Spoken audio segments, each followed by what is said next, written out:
The National Electrical Code, or NEC, does not specifically require an access cover on the pole itself for electrical connections. However, it is good practice to provide a means of access for future maintenance or repairs.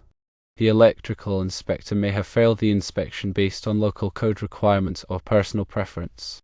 The NEC requires that metal poles used for supporting electrical equipment be grounded. This is typically done by driving a ground rod into the earth and connecting it to the pole with a copper wire. The absence of a ground rod could be a safety hazard and a violation of the NEC. Article 250.52 A2 requires that metal poles used for supporting electrical equipment be grounded. Article 300.5 D requires that enclosures for electrical equipment be accessible for maintenance or repairs. Based on the information, an electrical inspector's decision to fail the inspection appears to be justified. The absence of a ground rod is a safety hazard and a violation of the NEC. Providing an access cover on the pole for electrical connections is good practice and is likely required by local code or the inspector's personal preference. Firstly, install a ground rod and connect it to the pole with a copper wire. Secondly, provide an access cover on the pole for the electrical connections. Thirdly, request that the electrical inspector re-inspect the installation once the corrections have been made. Grounding requirements are detailed extensively in Article 250 of the NEC. This article provides the rules for grounding and bonding electrical systems to ensure safety. The purpose of grounding is to limit voltage imposed by lightning, line surges, or unintentional contact with higher voltage lines and to stabilize voltage to earth during normal operation. Grounding also facilitates the operation of overcurrent protective devices in case of a fault. The NEC specifies different types of grounding electrodes. These include metal underground water pipe, metal frame of the building or structure, concrete encased electrode, ground ring, and rod and pipe electrodes. For rod and pipe electrodes, the NEC specifies that they should not be less than 8 feet in length and shall consist of electrodes of pipe or conduit not smaller than 3/4 inch trade size, or rods of steel or iron that are at least 5/8 inch in diameter. Non-ferrous rods must be listed and at least 1/2 inch in diameter. The grounding electrode conductor connects the grounding electrode to the equipment grounding bus or conductor within the electrical panel. The size of the grounding electrode conductor is based on the size of the service entrance conductors. NEC Table 250.66 provides guidance on sizing the grounding electrode conductor based on the size of the service entrance conductors.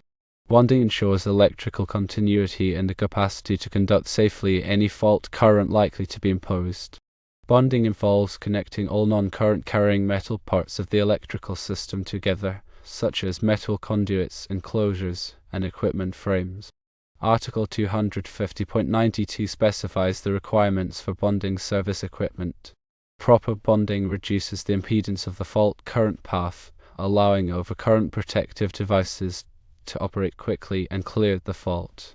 Equipment grounding conductors provide a path for fault current to return to the source. These conductors can be wire, metal raceways, or other approved means. Article 250.118 lists acceptable types of equipment grounding conductors.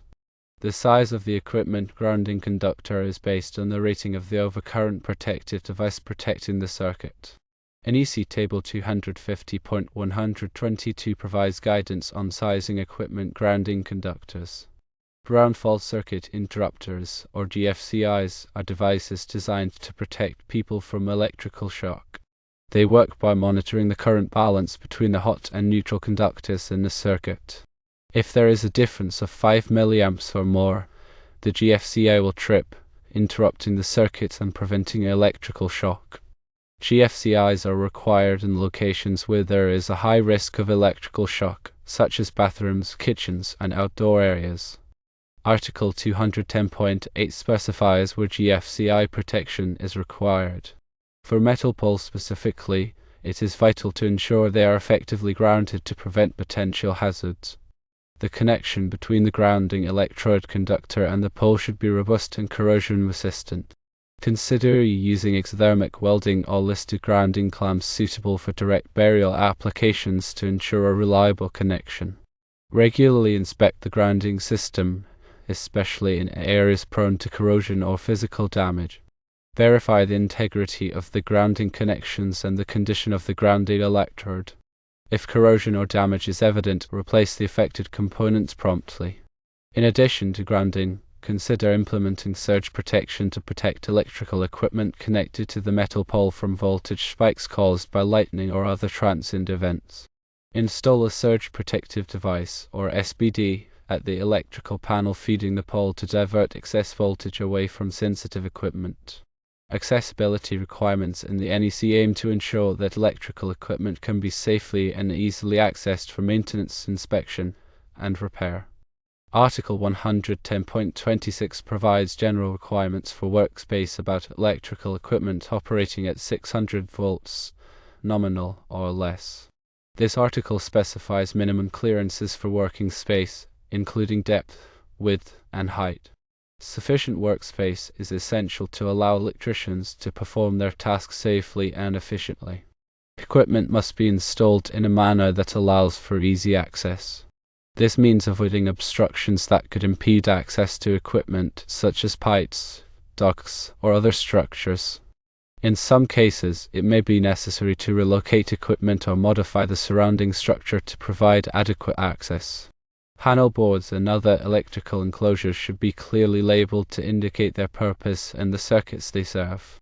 This helps electricians quickly identify the correct equipment and avoid working on the wrong circuits. Labeling should be durable and legible to withstand environmental conditions. Covers and doors on electrical enclosures must be capable of being opened and closed easily without the use of special tools or excessive force. Hinges and latches should be maintained in good working order to ensure proper operation. Access covers should be securely fastened to prevent unauthorized access, but readily removable by qualified personnel. The NEC also addresses the accessibility of overcurrent protective devices, such as circuit breakers and fuses. Article 240.24 specifies requirements for the location and accessibility of overcurrent protective devices. These devices must be readily accessible and not located in bathrooms, stairways, or other hazardous locations.